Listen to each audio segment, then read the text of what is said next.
প্রতিদিন সকালে উঠে ভাবতে হয় আজকে কী টিফিন বানাবো, কিন্তু সেই আইডিয়া আজকে দিয়ে দিল আমার বোন। ও বললো চল আজকে স্যান্ডউইচ বানাই, কিন্তু ও যা প্যাকেট সিট থেকে উল্টে পড়লো। আমি বললাম ছাড় ভাই, আমার স্যান্ডউইচ আমি বানিয়ে নিচ্ছি, তোকে আর এর ভিতরে নাক গলাতে হবে না, তুই দাঁড়িয়ে থাক দূরে, আমাকে একটু ক্যামেরা করে দে। ও বললো ঠিক আছে। তো আমি ব্রেড নিয়ে নিলাম সবার জন্য, তারপরে উপর থেকে দিয়ে দিলাম হালকা বাটার, হালকা রসুন কুচি আর একটু ধনেপাতার চাটনি, যেটা আমি শীতকালে বাড়িতেই বানিয়ে রাখি সেটা।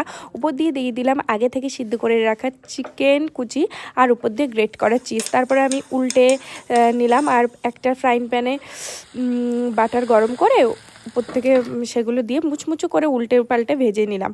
ওহ, আর উপর দিয়ে বাটারটা দিয়ে যা লাগছিলো, তো হেভি লাগছিলো। তো তারপরে আমি পিস পিস করে কেটে নিলাম স্লাইড করে সবাইকে দেওয়ার জন্য। তারপরে আমি স্লাইড করে কেটে নিয়ে একটা থালার মধ্যে সবগুলো সাজিয়ে নিলাম। আর জানো তো, বাঙালি যতক্ষণ না চেপে চেপে বের করে কোনো জিনিস শেষ করবে তার ফেলে দিতে পারে না, সেটা কোলগেট হোক কিংবা সস হোক বা কিছু। আমার এতে আর সস ছিল না, কিন্তু চেপে চেপে বের করে এইটুকুনি আমি দিলাম।